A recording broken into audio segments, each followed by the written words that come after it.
تو توجہ چاہوں گا میں یوم اقبال پر خراج عقیدت۔ میں جب کبھی اقبال پر کچھ لکھنا چاہوں، میں جب کبھی اقبال پر کچھ لکھنا چاہوں، ان کے اوصاف و کمالات پر لکھنا چاہوں۔ میں جب کبھی اقبال پر کچھ لکھنا چاہوں، ان کے اوصاف و کمالات پر لکھنا چاہوں۔ انہیں وقت کا مفتی لکھوں، انہیں وقت کا مفتی لکھوں اور ایک روحانی پیشوا لکھنا چاہوں۔ انہیں وقت کا مفتی لکھوں اور ایک روحانی پیشوا لکھنا چاہوں، وہ کہ سچے طالب مولا اور سچے عاشق رسول، وہ کہ سچے طالب مولا اور سچے عاشق رسول، انہیں تاریخ کے اوراق میں سعدی، جامی، رومی اور رضا لکھنا چاہوں۔ اس نے جو معرفت خداوندی کے خزانے پائے، اس نے جو معرفت خداوندی کے خزانے پائے، اسے رویائے صادقہ اور الہام ربانی لکھنا چاہوں۔ اسے رویائے صادقہ اور الہام ربانی لکھنا چاہوں، وہ جس دل کی دنیا سے آشنا ہوئے، وہ جس دل کی دنیا سے آشنا ہوئے، اسے فیض اویسی کا میں صدقہ لکھنا چاہوں۔ اسے فیض اویسی کا میں صدقہ لکھنا چاہوں۔ مجدد الف ثانی سے انہیں جو فیض ملا، مجدد الف ثانی سے انہیں جو فیض ملا، اسے فیض ولایت اولیاء لکھنا چاہوں۔ اسے فیض ولایت اولیاء لکھنا چاہوں۔ جب انہیں مرشد رومی سے نسبت باطنی ملی، جب انہیں مرشد رومی سے نسبت باطنی ملی، اس کرم کو فضل رب العلا لکھنا چاہوں۔ اس کرم کو فضل رب العلا لکھنا چاہوں۔ اور آخری شعر ہے کہ میں بھی اقبال سے بہت مانوس ہوں اقبال، میں بھی اقبال سے بہت مانوس ہوں اقبال، انہیں استاد لکھوں اور اپنا پیشوا لکھنا چاہوں۔ ماشاء اللہ انوار اقبال صاحب اپنا نذرانہ عقیدت بحضور حضرت علامہ محمد اقبال پیش فرما رہے تھے، اور اب میں صدر محترم کی اجازت سے اپنا حاصل مطالعہ آپ حضرات کے سامنے رکھنا چاہوں گا۔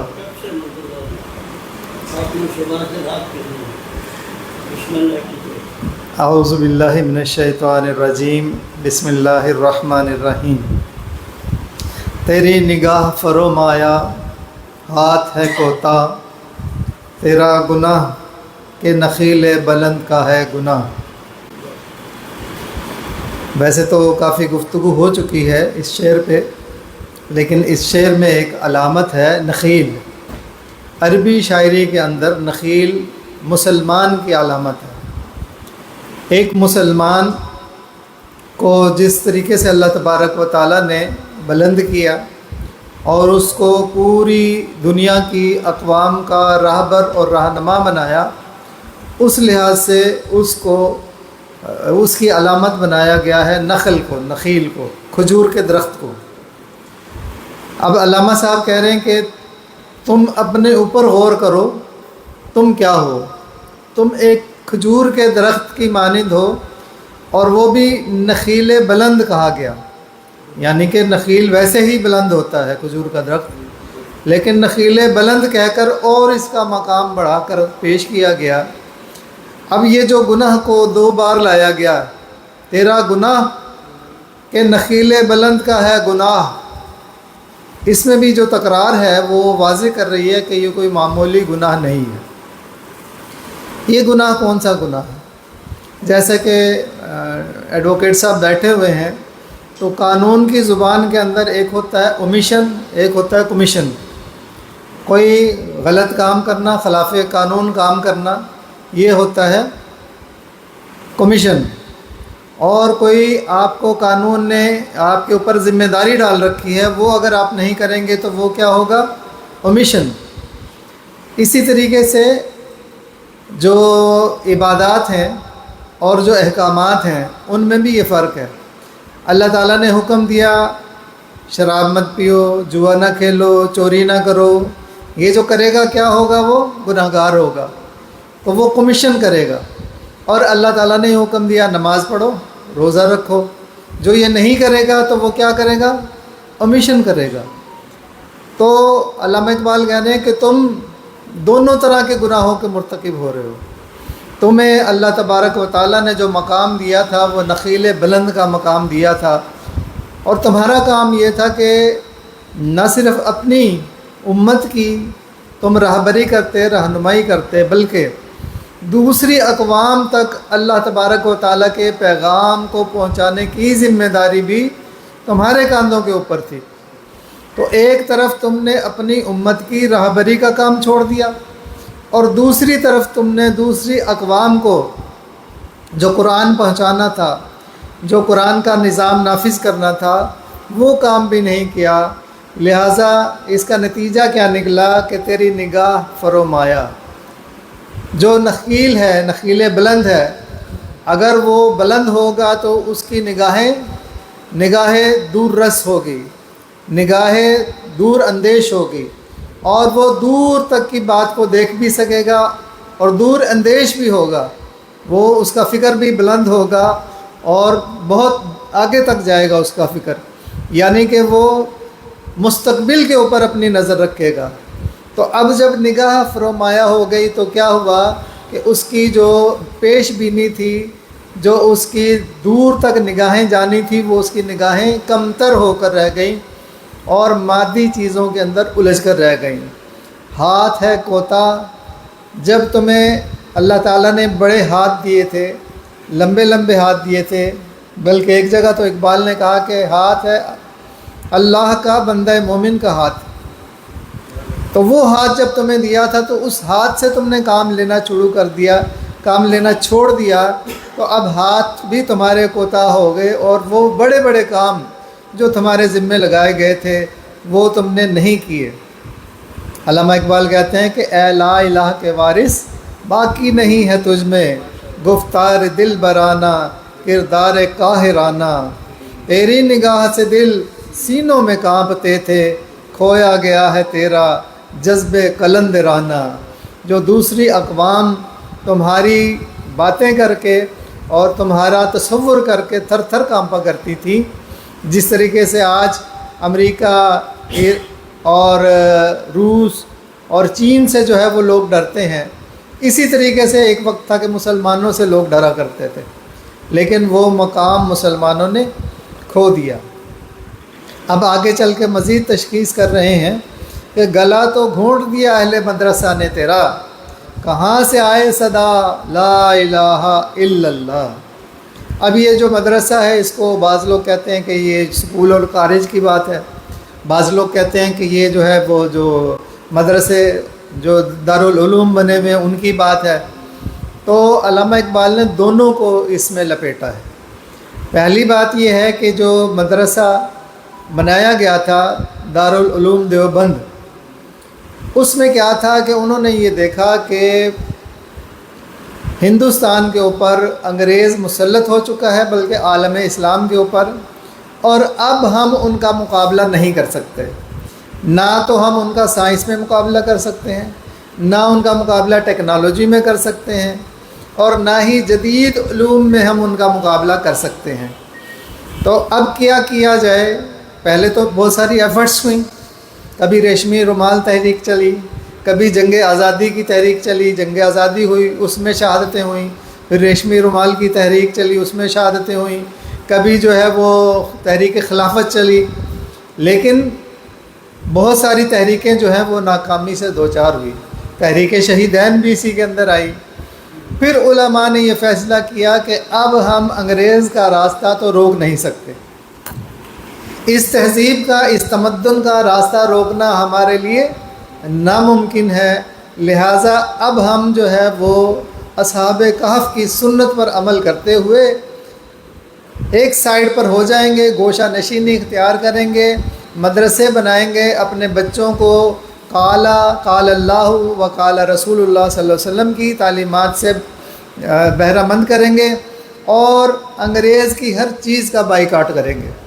ہم چمچے سے کھانا بھی نہیں کھائیں گے، ہم کرسی ٹیبل کے اوپر بھی نہیں بیٹھیں گے، ہم جو ہے سپیکر کا استعمال بھی نہیں کریں گے، اور ابھی ماضی قریب میں بھی جو ہے وہ تصویر کو بھی حرام سمجھا جاتا رہا، اور کیمرے کی جو مووی تھی اس کے اوپر بھی جو ہے وہ فتوے موجود ہیں۔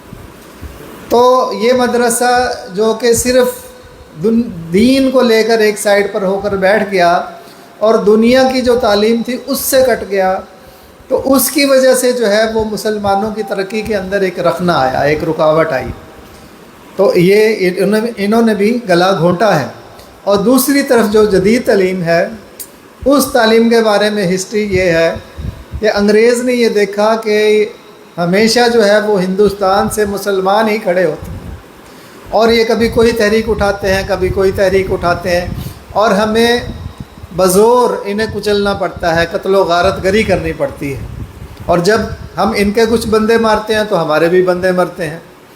لہٰذا انہوں نے کیا کیا، انہوں نے کہا کہ سوچ بچار کرو اور دیکھو کہ کیا بات ہے، کیا وجہ ہے۔ تو انہوں نے لارڈ میکالے کو بھیجا اور انہوں نے کہا کہ جا کے پتہ کرو اور کوئی حل نکالو۔ لارڈ میکالے نے جو رپورٹ پیش کی تو اس نے یہ کہا کہ مسلمانوں کا کوئی بھی بچہ غیر تعلیم یافتہ نہیں ہوتا، ان کی مائیں بنیادی تربیت گاہیں ہیں، یہ جب پیدا ہوتے ہیں تو ان کی مائیں ان کی تربیت کرنا شروع کر دیتی ہیں، ان کے گھر میں، ان کے معاشرے میں ان کی تربیت کا انتظام ہوتا ہے، اور ان کے والد جو ہے وہ ان کی تربیت کرتے ہیں، ان کے بڑے ان کی تربیت کرتے ہیں، پھر مدرسے کا نظام ہے، وہاں سے ان کی تربیت ہوتی ہے۔ لہٰذا اس تربیت سے جو ہے نا اس کو کس طریقے سے کاٹا جائے، تو انہوں نے پھر ایک نظام تعلیم وضع کیا اور مسلمانوں کو فارسی اور عربی سے دور کیا، اور اس نظام تعلیم کو لا کر یہاں پہ نافذ کیا، اور اس کے ذریعے کالج اور اسکول اور یونیورسٹیاں بنائیں۔ اور اس کے بارے میں مولانا امین احسن اصلاحی کہتے ہیں کہ جو لارڈ میکالے کے سسٹم سے پڑھ کر نکل گیا اور اگر اس نے اپنا ایمان بچا لیا تو یا تو وہ ولی اللہ ہے یا کودن ہے، یعنی کہ اس کو کچھ پتہ نہیں کہ اس نے کیا پڑھا ہے۔ تو یہ نظام تعلیم تھا جو لارڈ میکالے لایا تھا۔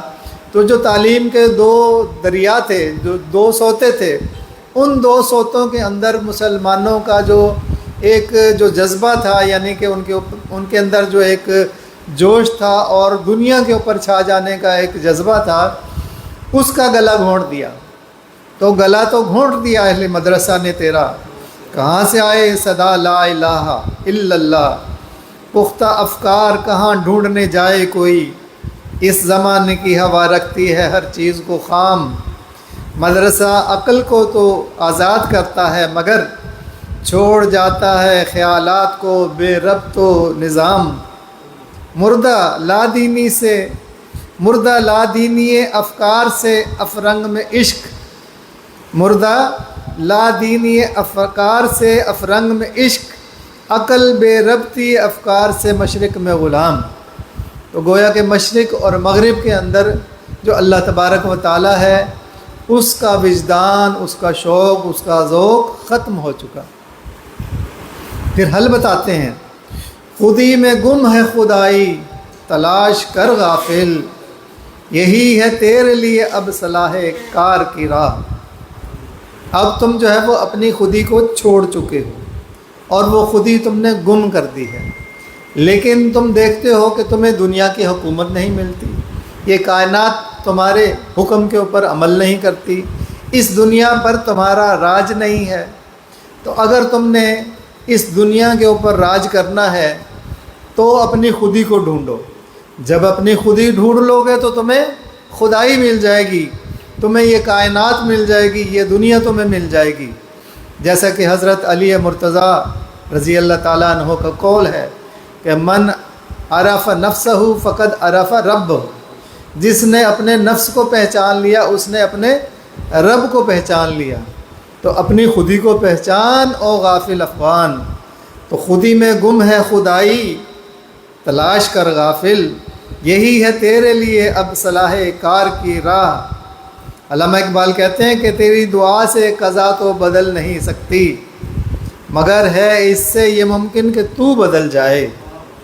تیری دعا سے قضا تو بدل سکتی نہیں، مگر اس سے یہ ممکن ہے کہ تو بدل جائے۔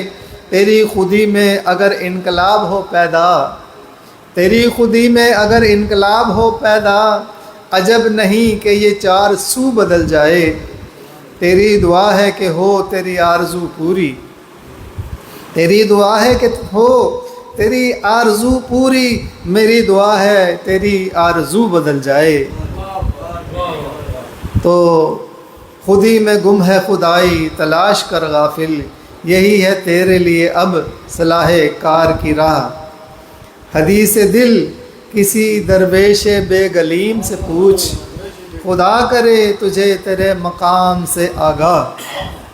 حدیث دل کیا ہو؟ حدیث دل جو ہے یہ ایمان کی بات ہے، یہ معرفت کی بات ہے، یہ محبت کی بات ہے۔ اگر یہ تم نے باتیں پوچھنی ہیں تو جاؤ کسی درویش بے گلیم سے پوچھ لو۔ اب درویش بے گلیم کا جو عام طور پر شرح کی گئی ہے وہ یہ ہے کہ وہ غریب درویش جس کے پاس چادر بھی نہ ہو، جس کے پاس گدڑی بھی نہ ہو، اور ایسا درویش جو کہ بالکل سمجھیں کہ دنیا سے بالکل ختم ہو، ایسی بات میں سمجھتا ہوں کہ نہیں ہے۔ درویش بے گلیم اس شخص، یہ کوئی جو درویشی ہے یہ کوئی ظاہری چیز کا نام نہیں ہے، جس طریقے سے تقویٰ بھی ظاہری چیز کا نام نہیں ہوتا۔ ہم تقویٰ تلاش کرتے ہیں داڑھی میں اور ٹوپی میں، اور ہم ٹخنوں کی اونچائی میں تقوی کو تلاش کر رہے ہوتے ہیں، تو ایسی بات نہیں ہے۔ اللہ تعالیٰ نے فرمایا کہ تقویٰ جو ہے وہ ان چیزوں کے اندر تو نہیں ہے، تقویٰ تو انسان کے ایمان اور اعمال کے اندر ہوتا ہے، لہٰذا ایمان اور اعمال جو ہیں وہ تقوی کا مظہر ہوتے ہیں۔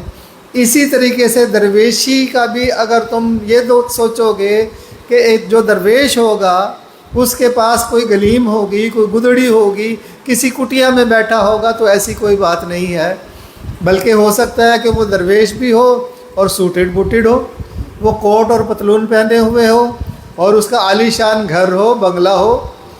اس محفل میں جو لوگ بھی بیٹھے ہوئے ہیں سب سمجھتے ہیں کہ اقبال درویش انسان تھے، کوئی اس سے انکار نہیں کرے گا۔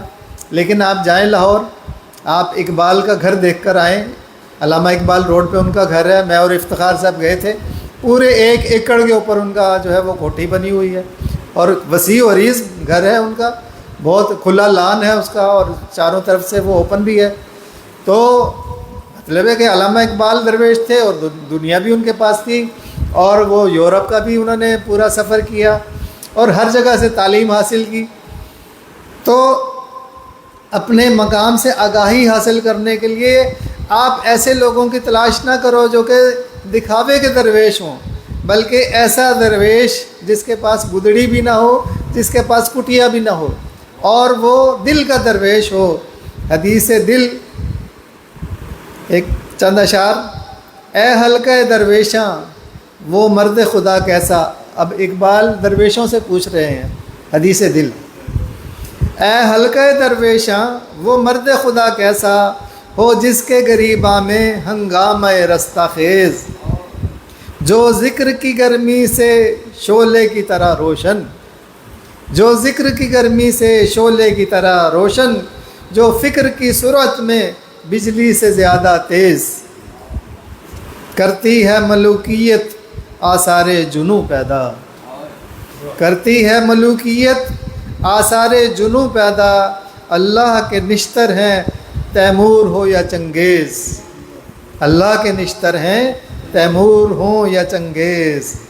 حدیث دل کسی درویش بے گلیم سے پوچھ، خدا کرے تجھے تیرے مقام سے آگاہ، برہنہ سر ہے تو عزم بلند پیدا کر، یہاں فقط سر شاہی کے واسطے ہے کلاه۔ اب یہ جو برہنہ سری ہے، سر کا ننگا ہونا ہے، اس کا ہرگز مطلب یہ نہیں ہے کہ جس کا سر ننگا ہو یا جس کے پاس سر چھپانے کے لیے ٹوپی تک موجود نہ ہو، بلکہ وہ یہ کہہ رہا ہے کہ وہ جو نخیل بلند ہے اس کی تو شان یہ ہونی چاہیے کہ اس کے اوپر پوری دنیا کی حکومت کا تاج ہو۔ اگر اس کے اوپر پوری دنیا کی حکومت کا تاج نہیں ہے تو وہ برہنہ سر ہے۔ اور پھر مثال انہوں نے یہ دی کہ پرندوں میں سب پرندوں کا سردار جو ہے وہ کون ہوتا ہے؟ شاہین ہوتا ہے۔ تو جو شاہین ہوگا اسی کے سر کے واسطے کلا بنتا ہے یہاں پہ۔ جو شاہین نہیں بنا سکتا اپنے آپ کو اس کا سر برہنہ ہی رہے گا۔ اور اے مسلمانوں، تمہیں برہنہ سری کے لیے پیدا نہیں کیا گیا، تمہیں شاہین بنایا گیا، تمہیں نخیل بلند بنایا گیا۔ لہٰذا اگر تمہارا سر ننگا ہے تو تم اپنے جو آباء و اجداد کا سبق ہے اسے یاد کرو، اپنی ماضی کو یاد کرو، عظمت رفتہ کو یاد کرو، اور کوشش اور ہمت کر کے پھر عزم بلند پیدا کر کے پھر جو ہے نخیل بلند بننے کی کوشش کرو اور شاہین بنو۔ اگر تم شاہین بن جاؤ گے تو تمہارے سر پہ تاج رکھا جائے گا۔ یہی مقصود فطرت ہے، یہی رمز مسلمانی، اخوت کی جہانگیری، محبت کی فراوانی۔ بتانے رنگ و خون کو توڑ کر ملت میں گم ہو جا، نہ تو رانی رہے باقی، نہ ایرانی نہ افغانی۔ میانے شاخ ساراں صحبت مرغ چمن کب تک، تیرے بازو میں ہے پرواز شاہین یقین مرد مسلماں کا۔ بیاباں کی شب تاریک میں قندیل رہبانی، مٹایا کیسر و کسریٰ کے استبداد کو جس نے۔ وہ کیا تھا زور حیدر فقر بوذر صدق سلمانی، وہ کیا تھا زور حیدر فقر بوذر صدق سلمانی۔ تو یہ وہ ہستیاں ہیں جن کی مثال ہمارے سامنے موجود ہے، اور اگر ہم ان کی پیروی کریں گے تو ہمارے سر برہنہ نہیں رہیں گے، بلکہ دنیا کی حکومت ہمارے سر کا تاج ہمارے سر کے اوپر ہوگا۔ نہ ہے ستارے کی گردش نہ بازی افلاک، خودی کی موت ہے تیرا زوال نعمت و جاہ۔ اب جو لوگ ناکام ہوتے ہیں دنیا میں اور کسی مقام کو پانے کے لائق نہیں رہتے تو وہ دو بہانے ضرور لگاتے ہیں۔ ایک تو یہ کہ ہمارے ستارے گردش میں ہیں لہٰذا ہم کچھ کر نہیں سکتے، اور دوسرا یہ کہ یہ بازی افلاک ہے، یہ جو افلاک ہے یہ ظالم افلاک، اس کی طرف سے ہمارے اوپر مصیبتیں اور تکلیفیں آ گئی ہیں، لہٰذا ان کی وجہ سے جو ہے نا ہماری ذلت اور رسوائی ہو رہی ہے۔ علامہ کہتے ہیں کہ ان کی وجہ سے تمہاری کوئی ذلت نہیں، کوئی رسوائی نہیں۔ اصل حقیقت کیا ہے، اصل بات کیا ہے کہ خودی کی موت ہے تیرا زوال نعمت و جاہ۔ جو تمہارا ایک جاہ و جلال تھا، جو دنیا کے اوپر تمہاری حکومت تھی، اس کا زوال، اور جو نعمتیں تمہیں اللہ تعالیٰ نے دے رکھی تھیں، عزت دے رکھی تھی، اس کے زوال کی وجہ خودی کی موت ہے۔ کہتے ہیں کہ نہ ستارے میں ہے نئے گردش افلاک میں ہے، تیری تقدیر میرے نالہ بے باک میں ہے، یا میری آہ میں کوئی شرر زندہ نہیں، یا ذرا نم ابھی تیرے خس و خاشاک میں ہے۔ کیا عجب میری نواہائے سحر گاہی سے، زندہ ہو جائے وہ آتش کہ تیری خاک میں ہے، توڑ ڈالے گی یہی خاک طلسم شب و روز، توڑ ڈالے گی یہی خاک طلسم شب و روز، گرچہ الجھی ہوئی تقدیر کے پیچاک میں ہے۔ تو کہتے ہیں کہ خودی کی موت ہے تیرا زوال نعمت و جا۔ اٹھا میں مدرسہ و خانقاہ سے غمناک، اٹھا میں مدرسہ و خانقاہ سے غمناک، نہ زندگی نہ محبت نہ معرفت نہ نگاہ۔ یہ جو دو ادارے تھے مسلمانوں کے، مدرسہ اور خانقاہ، یہ مسلمانوں کی تعلیم و تربیت بھی کرتے تھے اور معرفت کے راستے کے اوپر بھی چلاتے تھے۔ اقبال کہتے ہیں کہ میں نے ان دونوں کا دورہ کر کے دیکھ لیا اور جائزہ لگا کے نتیجہ اخذ کر لیا کہ مدرسہ میں دو چیزیں ہونی چاہیے، ایک تو انہیں زندگی کی تعلیم دینی چاہیے، یعنی کہ زندگی جو آج کی زندگی ہے، اور جو سائنس اور ٹیکنالوجی جس قدر ترقی کر چکی ہے، اور تحقیق کا میدان اس مدرسے کے اندر کھلنا چاہیے۔ اور دوسرے یہ کہ ان کی آپس میں مسلمانوں میں محبت تقسیم کی جانی چاہیے۔ مسلمانوں کے مدرسوں میں نہ تو سائنس اور ٹیکنالوجی کی تعلیم ہے، اور نہ ہی ایک دوسرے سے وہ محبت کا درس دیتے ہیں، بلکہ الٹا یہ کہ وہ تو فرقہ واریت کے اندر لگانے کے اندر مشغول ہیں۔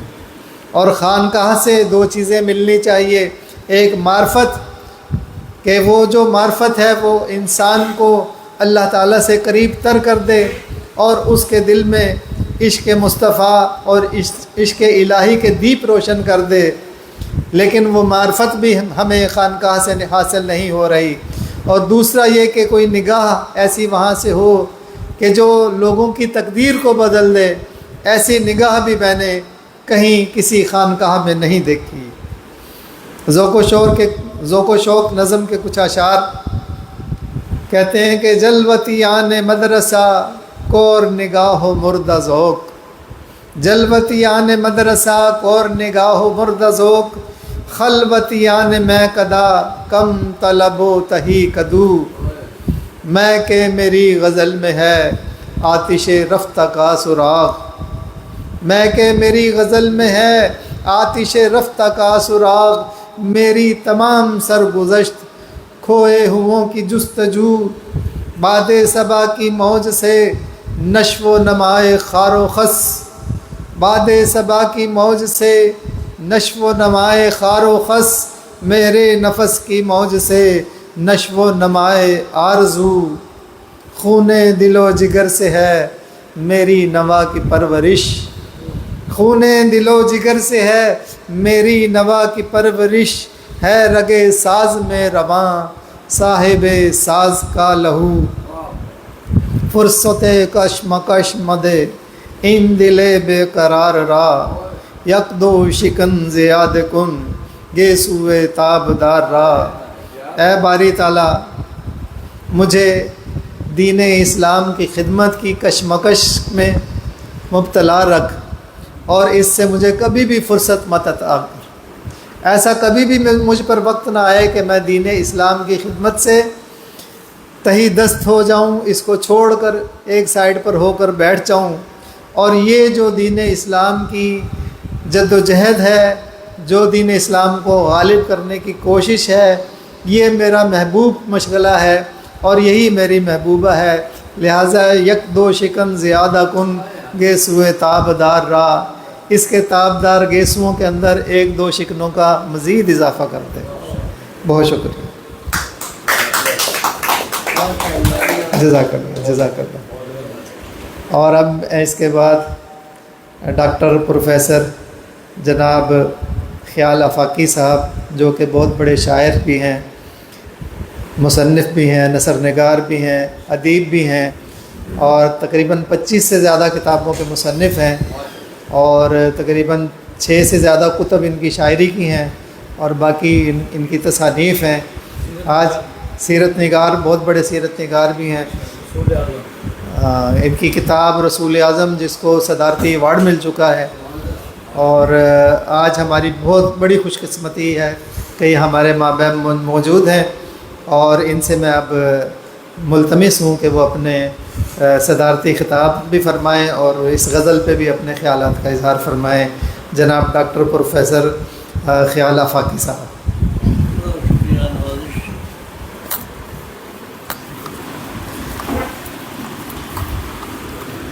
اعوذ باللہ من الشیطان الرجیم، بسم اللہ الرحمن الرحیم۔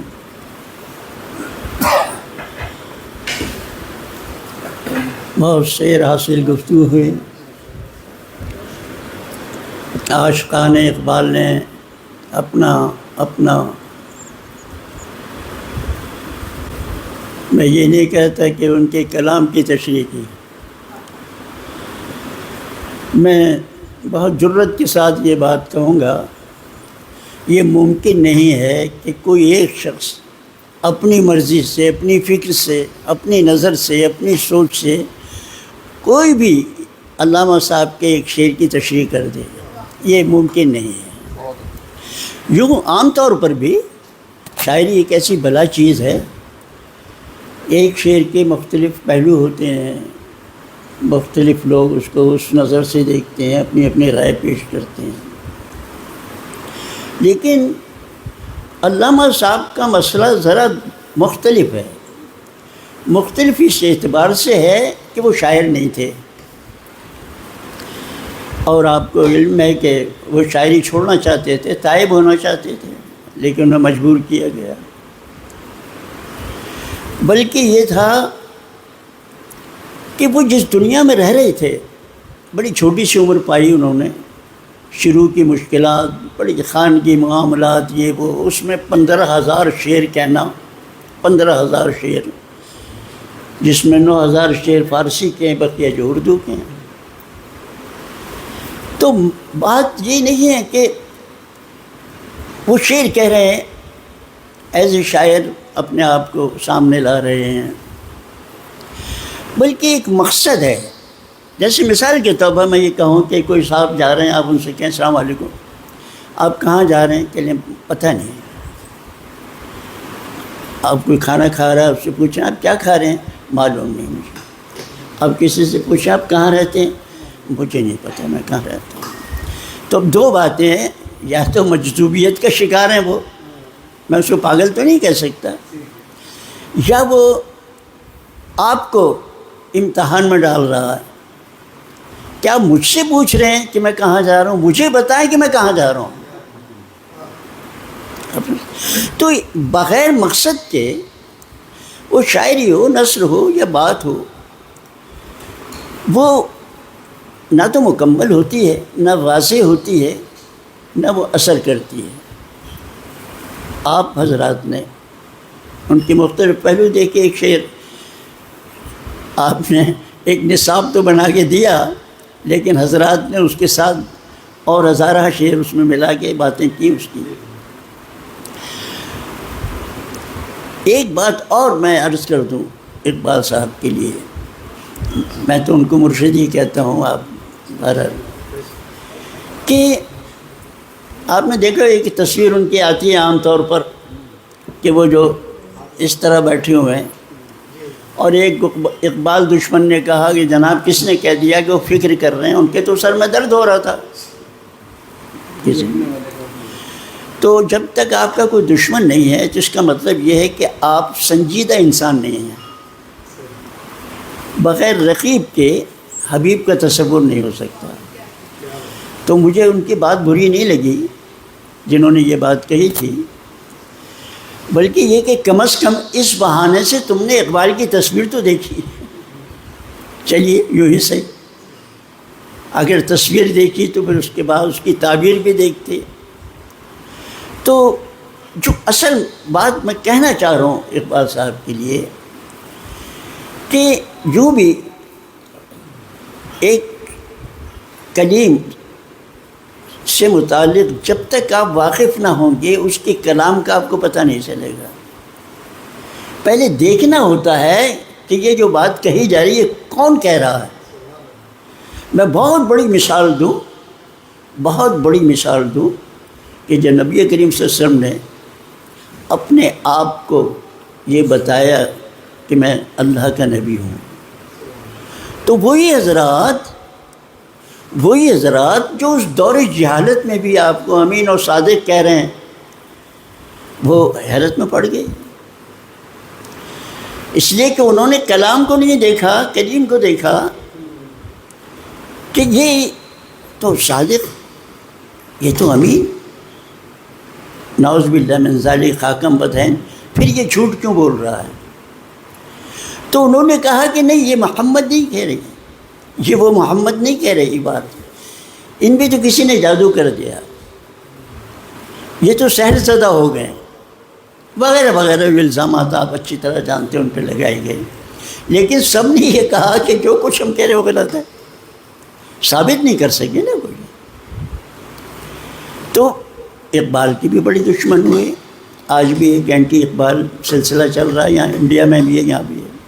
اب ہم یہ کہتے ہیں کہ اقبال کو ہم اپنا سمجھ کر جب آپ کے کلام کو دیکھتے بھی ہیں، پڑھتے بھی ہیں، فہم بھی کرتے ہیں، تو جب تک ہم اقبال کو نہیں جانیں گے ان کے کلام کو ہم نہیں سمجھ سکتے کہ ان کا مقصد کیا ہے۔ اقبال وہ نہیں ہے کہ ہم ان سے پوچھیں کہاں جا رہے ہو، اقبال کہتے ہیں مجھے پتہ نہیں ہے۔ یہ وہ اقبال نہیں ہے۔ اقبال کو معلوم ہے میں کہاں جا رہا ہوں، اور اقبال کو معلوم ہے مجھے کس نے بھیجا ہے کہ تم کہاں جاؤ۔ یہ دونوں باتیں آپ کو ذہن میں رکھنی ہوں گی۔ لہٰذا جیسے کہ نہیں، جب آپ کو وہ ملا انعام جو گوروں نے دیا، تو آپ نے لینے سے انکار کیا کہ جب تک میرے استاد کو نہ دو گے، تو انہوں نے تمہارے استاد نے کیا کیا ہے نا؟ انہوں نے کیا کارنامہ انجام دیا کہ وہ کارنامہ جس کے لیے آپ اس وقت مجھے یہ دے رہے ہیں بنا کے۔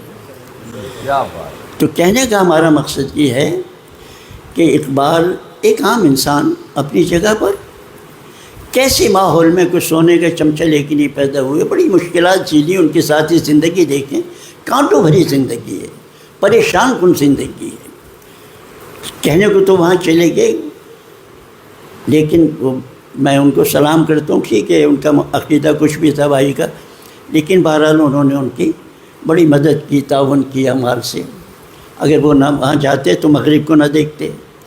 تو یہ ساری میری گفتگو، میں سما خراشی کر رہا ہوں معذرت کے ساتھ، یہ ہے کہ اقبال دیدہ ور ہے، پہلے دیدہ ور ہے، پہلے اس نے دیکھا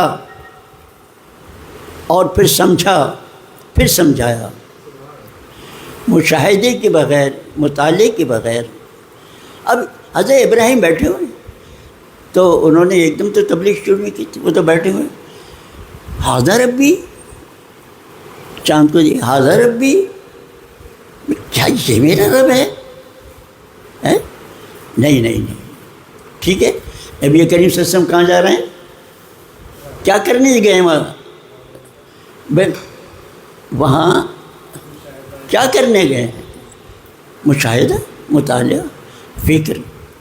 تو اقبال کے پاس جو سب سے بڑا سرمایہ تھا وہ تھا ان کا مشاہدہ، مطالعہ اور فکر انگیزی کو پر ایک باقاعدہ نتیجہ اخذ کر کے تحریر کی شکل میں یا تقریر کی شکل میں کہنا۔ تو پھر کیا ہوا کہ جب وہ میدان میں آئے تو ان کے پاس بڑے راستے تھے، نوجوان بھی ہیں، بوڑھے بھی ہیں، اپنی قوم بھی ہے، غیر کی قوم بھی ہے، گزرا ہوا زمانہ بھی ہے، آنے والا زمانہ بھی ہے، اس کی خطرات بھی ہیں، اس کی خدشات بھی ہیں، یہ ساری چیزیں۔ تو ہم جو کہنا چاہ رہے ہیں وہ یہ ہے کہ اقبال کی کوئی ایک جہت نہیں ہے۔ دوسری بات یہ کہ اگر چلیے ایک جہت نہیں ہے، مختلف جہتیں ہیں، طلباء کے لیے ہے، نوجوانوں کے لیے ہے، عام نوجوانوں کے لیے ہے، اور اپنے دور کے دانشوروں کے لیے ہیں، اپنے دور کے علماء کے لیے ہیں۔ تو پھر ان سب کا ایک عنوان بھی تو بننا چاہیے نا۔ وہ کیا ہے؟ وہ یہ ہے کہ جس طرح قرآن کا موضوع انسان ہے، جس طرح القرآن قرآن حکیم کا موضوع کیا ہے؟ انسان ہے۔ اقبال کی شاعری کا عنوان و موضوع بھی انسان ہے۔ ٹھیک ہے جناب؟ تو اب انسان ہے، دو ہی قسم کے انسان۔ قرآن بھی یہی کہتا ہے، حدیث مبارکہ کی بہت سی باتوں سے بھی یہ ظاہر ہوتا ہے کہ دو ہی انسان ہیں، یا اقرار کرنے والے یا انکار کرنے والے۔ یعنی کفر کا مطلب ہے انکار کرنا، حقیقت سے انکار کرنا، اور مومن اس چیز پر یہ مان لانا جو حقیقت ہے۔ جس حقیقت سے آپ انکار کر رہے ہیں، ایک انسان وہ بھی ہے جو کافر ہے، اور ایک انسان وہ ہے جو ایمان لا چکا ہے اور جو مومن ہے۔ تو علامہ صاحب کے نزدیک یہ دو باتیں واضح طور پر آپ سب حضرات ہیں، سب دانشور ہیں، سمجھتے ہیں، اقبال کو پڑھ بھی ہے. بڑی ریپیٹیشن ہے اقبال کی، بڑی ریپیٹیشن ہے. ایک ہی بات کو مختلف طریقوں سے کہہ چلے. کیوں؟ جہاں جیسا ماحول انہوں نے دیکھا کہ یہ بات اس شعور تک پہنچے گی، یہ بات اس شعور تک پہنچے گی. بات ایک یہ مختلف ہے. آپ حضرات نے بہت سے شعروں کے حوالے ان کے، جس کو ہم ردیف کہتے ہیں نا، ردیف یعنی جو پشت پر پیچھے بیٹھا ہوا ہوتا ہے بندہ، اسے ردیف کہتے ہیں. جب آپ ایک شعر بیان کر رہے ہیں، اس شعر کیا مترادف بیان کر رہے ہیں، تو اس کا کیا مطلب ہوا کہ اس کی جھلکی، اس کی جھلک، اس کی چمک، اس کا عکس، اس کا سایہ اس میں پہلے سے موجود ہے. اب میں لا رہا ہوں خود ہی کو، میں وہ اشعار ہیں وہ بھی میں دیکھ لوں گا، کوئی وہ نہیں ہے اتنا.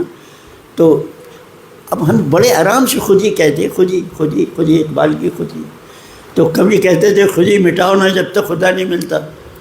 تو لوگوں نے، میں معذرت کے ساتھ یہ میں نہیں کہہ رہا ہوں کہ میں کوئی اپنی دانش کا اظہار کر رہا ہوں، لیکن بہرحال میرا حق ہے نا، میں نے سوچا ہے، سمجھا ہے کہ آخر اس لفظ خودی کو بھی تو کوئی ڈھونڈو. تو میں گیا کہاں؟ وہاں میں ازل میں گیا. تو میں نے دیکھا کہ اللہ تعالیٰ فرشتوں کو یا جو بھی اس وقت کی مخلوق تھی، وہ بجائے کہ بھئی مجھے سجدہ کرو، اس کی بجائے ایک کیسا خدا ہے کہ یہ کہہ رہا ہے کہ یہ جو میں نے ایک پتلا بنایا، نئی مخلوق بنائی ہے، اب اسے سجدہ کریں. اب وہ کون ہے؟ ایک جگہ اللہ نے فرمایا کہ میں نے اپنے دونوں ہاتھوں سے انسان کو بنایا. ایک جگہ فرمایا کہ ہم نے اس کو کھنکھناتی مٹی سے، کھنک کی مٹی سے، ٹھیکروں والی مٹی سے اس کو بنایا. پھر فرمایا لقد خلقنا الانسان فی احسن تقویم، ہم نے ان کو بہت خوبصورت قوام سے بنایا. ٹھیک ہے جی. تو پتہ یہ چلا کہ جو پتلا، جو خاکہ، جو پیکر بنایا تھا وہ بشر تھا، وہ انسان نہیں تھا. وہ انسان نہیں تھا. انسان کب بنا؟ نفخ روح. نفخ روح. اللہ نے اپنی روح پھونکی. بچہ غبارہ لیے پھر رہا ہے، ابا نے اس میں اپنا سانس پھونکا ہے.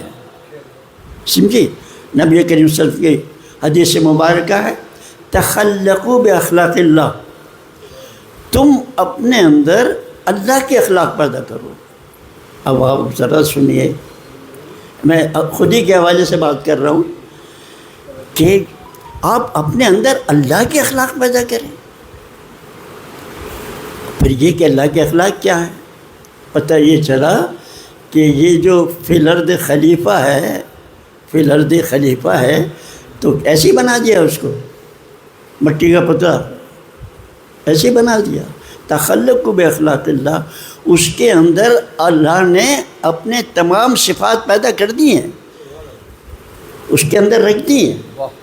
اب اس کا استعمال وہ کرتا ہے کہ نہیں کرتا، یہ وہ جانے، اس کا کام جانے، ہے نا. نخیل بلند اس کے سامنے ہے نا. تو تیری نگاہ ہی نہیں جا رہی کہ اس کے اندر کھجور لگی ہوئی ہے کہ نہیں لگی ہوئی ہے. تو ہاتھ تو جب بڑھائے گا نا تو، کہ جب تجھے نظر آئے. میں آپ کی تشریح سے ذرا مختلف بات کر رہا ہوں. نخیل اس کا مقصد ہے، مقصد عظیم ہے، وہ بلند نخیل مقصد عظیم ہے، مگر تیری نگاہ اس تک پہنچ ہی نہیں رہی. دیکھے گا تو ہاتھ بڑھائے گا، اور اگر دیکھ بھی لیا تو تیری استطاعت ہی نہیں ہے. تو نے اپنے اندر وہ جذبہ پیدا ہی نہیں کیا کہ تو اس مقصد کو پالے. تو وہاں کیا ہوا کہ تخلقوا باخلاق اللہ، کہ تم اپنے اندر اللہ کے اخلاق پیدا کرو. کیا؟ اللہ خالق ہے، تم بھی تخلیق کرو. اللہ رحمان ہے، تم بھی لوگوں پر رحم کیا کرو. اللہ ستار ہے، عیب چھپایا کرو. اللہ غفار ہے، معاف کر دیا کرو. جتنی صفات ہیں وہ اس میں بیان کر دی. اور سورہ رحمان تو اس کا ایک بہترین نصاب ہے، اسے دیکھ لیجئے. تو کہنے کا ہمارا مقصد یہ ہے کہ پھر وہ خود ہی وہی چیز ہے، خود ہی وہ چیز ہے جو اللہ تعالیٰ نے اپنی صفت خاص اس کے اندر رکھی اور جس کو سجدہ کرایا. بس اسی کو ڈھونڈنے کے لیے تو علامہ صاحب نے اپنے ہاتھ پاؤں مارنے شروع کر دیے. اسی کے لیے تو وہ خواب وہ علم ہو جو کتابی علم ہو، خواب وہ جو اس طرح ان کے پاس آتا ہو، ہے نا.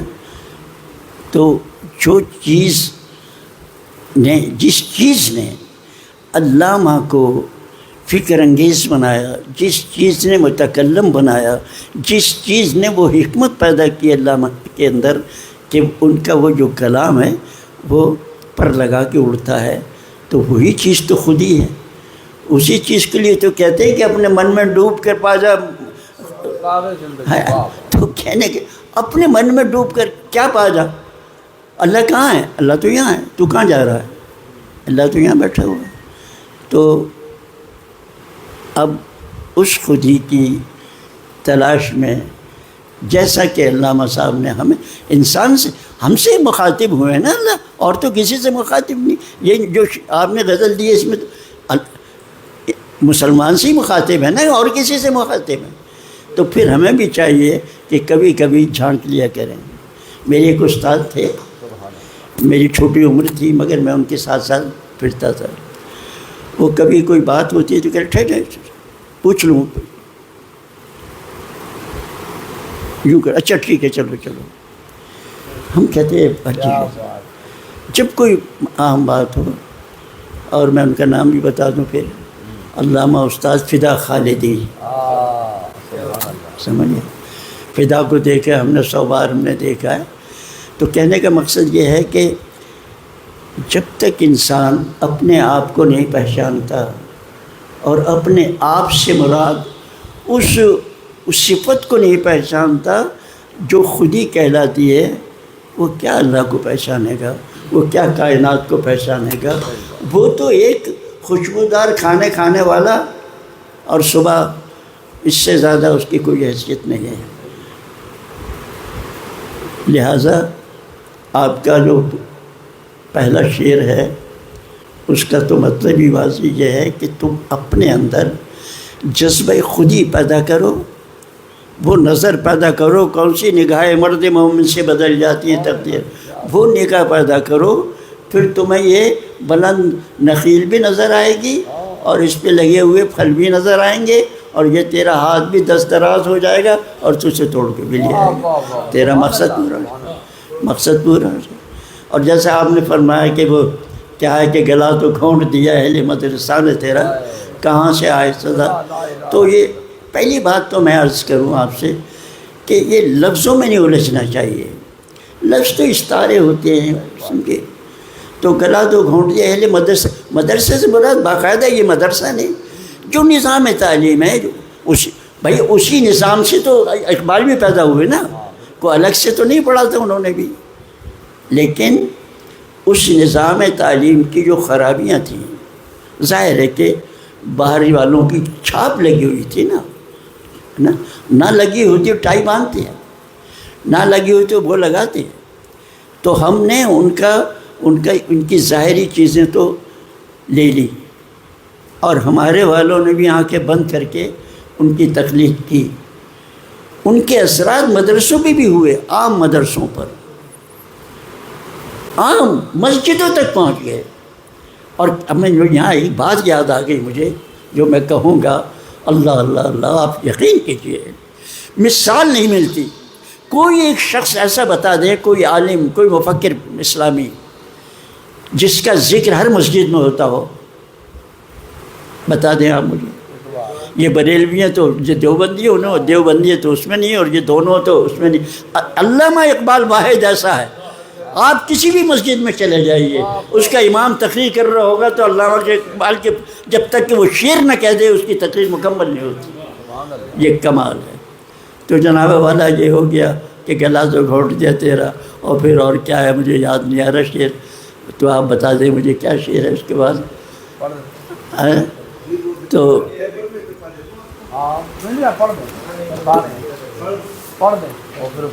تو جیسے ابھی دیکھیے ایک حدیث مبارکہ اور ہے، ذرا سن لیجئے.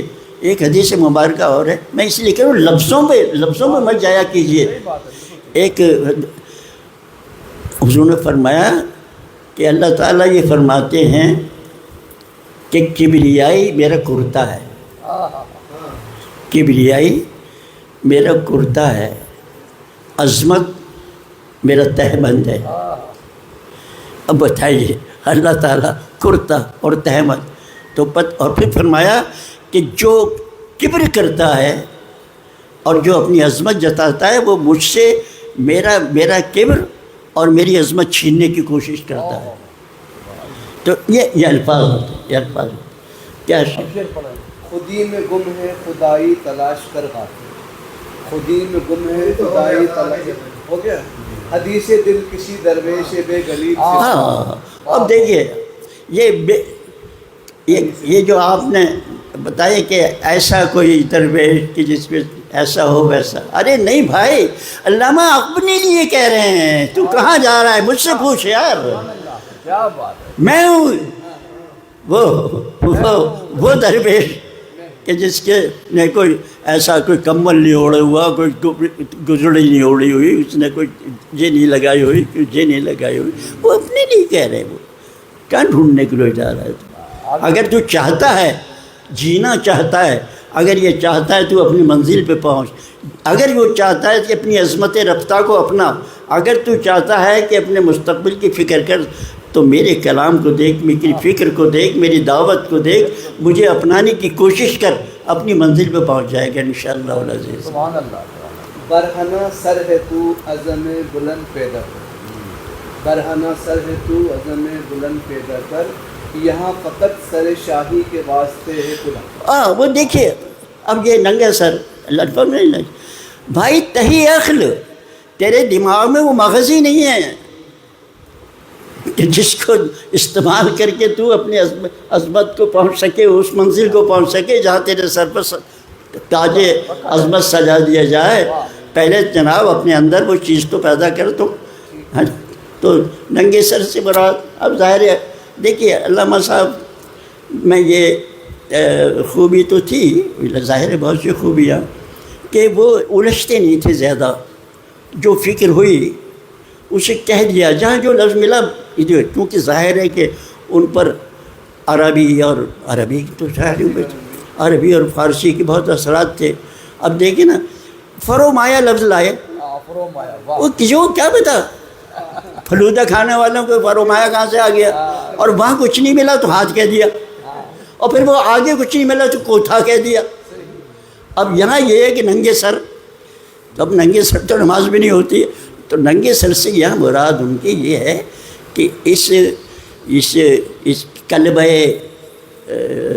خاکی میں، اس کے اندر وہ دماغ پیدا کر جو تیرے دل سے اس کا تعلق ہو۔ جب تک اچھا نظر کا استعمال بہت کیا علامہ نے، نگاہ کا استعمال بہت کیا۔ نگاہ کا مطلب ہی یہ ہے کہ یہاں جو فیصلہ کر اس کو یہاں بھیج پہلے، پھر یہاں سے جو آواز آئے وہ تیری نگاہ دوربین بن جائے گی، اور پھر دیکھ تو اپنے مقصد کو پا لے گا۔ نہ ہے ستارے کی گردش نہ بازی افلاک، وہ تقدیر کا رونا، ہائے لٹ گئے مر گئے، ہماری قسمت میں یہ تھا، ہماری تقدیر میں یہ تھا، ایسا نہیں ہے، بلکہ تو نے کوشش ہی نہیں کی۔ اگر کوشش کرتا ہے تو جیسے کہ دیکھیں ایک بڑا نقطہ ہے، بعض لوگ نہیں کہتے یہ تو لکھا ہوا تھا، یہ تو لکھا ہوا تھا۔ بھائی جب لکھا ہوا تھا تو انسان کے کیا قصور ہے؟ وہ سمجھاتے نہیں ہیں، لکھا وہ ہوا تھا جو تم کرو گے وہ لکھا تھا، یہ نہیں کرے میں لکھ رہا ہوں وہ کرو گے تم۔ مسئلہ یہ ہے۔ تو یہاں جو رونا روتے ہیں یہ کم ہمت لوگ جو فرومایا فکر رکھتے ہیں، جو فرومایا ہمت رکھتے ہیں، وہ لوگ اس قسم کے علل پیش کرتے ہیں، علت پیش کرتے ہیں کہ کمزوری پیش کرتے ہیں، بہانہ تراشتے ہیں کہ نہیں ایسا نہیں، ایسا ہوا، اگر ایسا ہوتا تو ہم یوں کر لیتے، ایسا ہوتا تو ہم یوں کر لیتے۔ وہ کہتے ہیں نا، کون سا وہ انگریزی کا ہے لیکن اردو میں بھی استعمال ہوتا ہے کہ ایرینا سے باہر آگے کہتا ہے یہ مکہ، میں اس کو مارتا تو میں فاتح ہوتا، تو کہنے اب تو اپنے مار لے، ٹھیک ہے نا۔ تو یہ جو شعر ہے وہ بڑا صاف ستھرا ہے کہ آپ اپنی ہمت اور اپنی قدرت دکھائیں اور یہ بہانہ نہ ڈھونڈیں کہ یہ گردشی افلاک نے کر دیا ہے اور یہ روز و شب بدل رہے ہیں، اس کی وجہ سے میں ہو گیا ہوں. عذر لنگ جس کو کہتے ہیں، عذر لنگ یہ وہ ہے. ہمت پیدا کر، جذبہ پیدا کر، تو پھر وہ اونچی چٹانوں اور یہ وہ، یعنی مطلب یہ شاہین ہے کیا؟ شاہین کیا بھائی؟ شاہین کا مطلب یہی تو ہے نا. علامہ کو یہ سڑے بھسے اور بیکار سے لوگ بہت ناپسند تھے. خود علامہ اقبال بھی کشتی لڑتے تھے، اپنی نوجوانی پہلوانی کرتے تھے، تو جسمانی طور پر بھی. اور اسی طرح مومن کے لیے بھی کہا جاتا ہے نا کہ اپنے آپ کو مضبوط رکھو. حضرت عمر سے کسی نے کہا کہ مومن وہ ہے جو کسی کو دھوکہ نہیں دیتا. آپ نے کہا پوری بات کرو. مومن وہ ہے جو کسی کو دھوکہ نہیں دیتا، جو کسی سے دھوکہ نہیں کھاتا. تو کون کہے؟ اب مجھے تو یہاں سے پکڑ کے خالی وہ ایسی انگلی بھی رکھ دے نا پیچھے تو میں سمجھوں گا یا پستول رکھی ہوئی ہے. وہ کہنے لگے دے دو. میں نے کہا بھائی 15 روپے میری جیب میں، یہ تم لے لو. تو کمزوری مت دیکھا. جی آخری شعر ہے کہ اٹھا میں مدرسہ و خانقاہ سے بننا. ہاں ابھی دیکھیے علامہ صاحب یہ نہیں کہے کہ میں نے کوئی اپنی دنیا بنا لی تھی، میں نے دیکھا نہیں تھا، بھالا نہیں تھا. نہیں، میں نے اپنی ہر ایک کی فکر کو دیکھا، ہر ایک کی تعلیم کو دیکھا، ہر ایک کی دعوت کو دیکھا. اس کے بعد میں نے یہ نتیجہ اخذ کیا ہے کہ نہیں، وہ چیزیں ان کے پاس نہیں ہیں، نہ محبت ہے، نہ شعور ہے، نہ یہ، یعنی وہ چیز جو اس ملت کا جو مرض نہاں تھا، جو اصل مرض تھا، جو اس کی اصل بیماری تھی، جو اس کی اصل ضرورت تھی، جو وقت کی ضرورت تھی، وہ انہوں نے نہیں جانا اور یہ اپنی کہانی سناتے رہے. اور پھر کیا ہوا کہ ملت وہیں کے وہیں رہے. یہ ٹرک کے پیچھے رکھے رہے، وہ کیا کہتے ہیں، بتی کے پیچھے.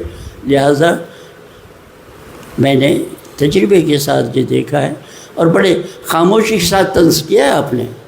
علامہ اقبال ایسا نہیں کرتے تھے، بڑی خاموشی کے ساتھ طنز کیا ہے کہ ان کے پاس یہ چیزیں نہیں. اگر یہ ہوتے تو یہ بھی کمال کے ہوتے.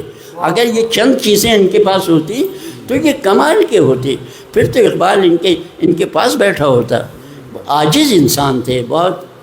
دیکھیے فقیر تھے، رند تھے، کیا کیا خوبیوں کے مالک تھے وہ. آپ یقین کیجیے کبھی کبھی میں بات ختم کر رہا ہوں اپنی، کبھی کبھی مجھے یہ خیال ہوتا ہے کہ کاش اگر یہ دور نبوی میں ہوتے تو میں آپ کو کیا بتاؤں کہ اگر نبی نہ صحیح، اگر صدیق نہ صحیح، اگر فاروق نہ صحیح، اور عثمان نہ صحیح، حضرت علی نہ صحیح، کوئی نہ کوئی تو یہ کہتا کہ یار ہمارے بعد اگر کوئی ہے تو پھر یہ ہے. تو اس کے بعد میں بہت شکریہ، بڑی نوازش. میں نے آپ کا بڑا وقت لیا اس لیے کہ میں نے اس سنت پر عمل نہیں کیا. نبی کریم صلی اللہ علیہ وسلم نے فرمایا کہ اللہ نے مجھے 6 باتیں خاص طور پر دی ہیں. اس میں ایک بات یہ ہے کہ میں مختصر بات کرتا ہوں مگر اثر اس کا بہت زیادہ ہوتا ہے، لیکن میں نے مختصر بات نہیں کی، اس کے لیے میں معذرت خواہ. بہت سی بات ہے، بہت ہی زبردست سادے الفاظ میں پورے اقبال کا فلسفہ بتایا.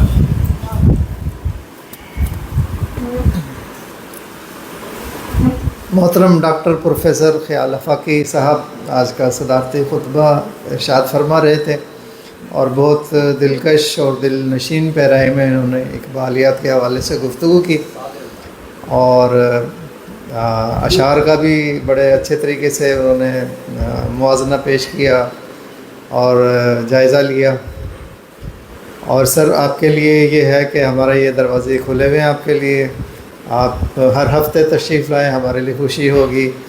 اور جس طریقے سے آج آپ نے شفقت اور محبت کا اظہار کیا ہے، ہم توقع رکھتے ہیں کہ آئندہ بھی آپ اسی طریقے سے اپنی شفقت کا سایہ ہمارے سر پہ جاری رکھیں گے اور گاہے بگاہے یا ہر ہفتے جیسے آپ کا دل چاہے تشریف لایا کریں گے. اور ساتھ ہی میں محترم جاوید جواد صاحب کا شکریہ ادا کرتا ہوں کہ آپ تشریف لائے. محترمہ کشور عروج صاحبہ تشریف لائیں، آپ کا شکریہ. اور جناب خوشی انصاری صاحب، شہزاد سلطانی صاحب، ڈاکٹر انور اقبال صاحب، وسیم احمد صاحب آج دوسری بار تشریف لائے ہیں، آپ کا بہت بہت شکریہ. اور ڈاکٹر افتخار احمد ملک ایڈوکیٹ صاحب کا شکریہ. آپ تشریف لائے اور آپ نے یہ سموسے اور پکوڑے بھی پیش کیے یہاں پہ ماشاءاللہ۔ تو آج کی محفل کو برخاست کرنے سے پہلے میں ایک واقعہ اسی حوالے سے، آج کی گفتگو کے حوالے سے، نذیر نیازی صاحب علامہ اقبال کے دوستوں میں سے تھے، تو ایک بار انہوں نے کہا کہ یہ جو آپ خودی کی بات کرتے ہیں تو کچھ لوگ کہتے ہیں کہ آپ نے نیٹسے سے یہ فلسفہ لیا ہے، کچھ کسی سے کہتے ہیں، تو مجھے آپ بتائیں کہ آپ نے یہ کہاں سے یہ خودی کا فلسفہ جو ہے وہ لیا ہے، نظریہ۔ تو علامہ صاحب نے کہا کہ آپ میرے گھر پہ آ جانا تو میں پھر آپ کو وہاں پہ بتاؤں گا۔ تو بڑے خوش کہ میں ان کے گھر پہ جاؤں گا، ان کی لائبریری دیکھوں گا، بہت بڑی لائبریری ہو گئی، اور جا کر میں ان سے گفتگو کروں گا۔ تو جب وہ گئے تو دیکھا کہ کمرہ خالی ہے اور ایک طاق میں قرآن حکیم پڑا ہوا ہے، تو انہوں نے کہا کہ جاؤ طاق سے یہ قرآن حکیم اٹھا کر لاؤ۔ تو سورہ حشر کو کھولا انہوں نے اور اس کی ایک آیت کھول کر نذیر نیازی صاحب کے سامنے رکھ دی اور کہا کہ یہ آیت ہے جہاں سے میں نے خودی کا فلسفہ حاصل کیا ہے، اور وہ آیت یوں ہے کہ وَلَا تَكُونُوا كَالَّذِينَ نَسُوا اللَّهَ فَأَنسَاهُمْ أَنفُسَهُمْ، ان لوگوں کی مانند نہ ہو جانا جنہوں نے اللہ تعالیٰ کو بھلا دیا اور اللہ تعالیٰ نے نتیجتاً انہیں اپنے آپ سے غافل کر دیا۔ تو یہ ہے خودی کا فلسفہ جو علامہ اقبال نے خود بتایا کہ میں نے قرآن حکیم کی سورہ حشر سے لیا ہے۔ تو یہی چیز تھی جس کے بارے میں محترم خیال آفاقی صاحب نے بھی گفتگو کی کہ اللہ تبارک و تعالیٰ نے جب آدم علیہ السلام کا پتلا بنایا اور فرشتوں کو حاصل کیا اور فرشتوں سے یہ کہا وَإِذَا سَوَّيْتَهُ، جب میں سے بنا چکوں، سوار چکوں، وَنَفَخْتُ، اور میں پھونک دوں، فِيهِ، اس میں، اپنی روح میں سے، فَقَعُوا لَهُ سَاجِدِينَ، تو تم سب کے سب اس کے سامنے سجدہ ریز ہو جانا۔ تو وہ روح جو اللہ تعالیٰ نے آدم علیہ السلام میں پھونکی در حقیقت وہی خودی ہے۔ آپ کا بہت بہت شکریہ، آپ تشریف لائے۔ انشاءاللہ تعالیٰ اگلے منگل کو پھر ملاقات ہوگی۔ اللہ حافظ۔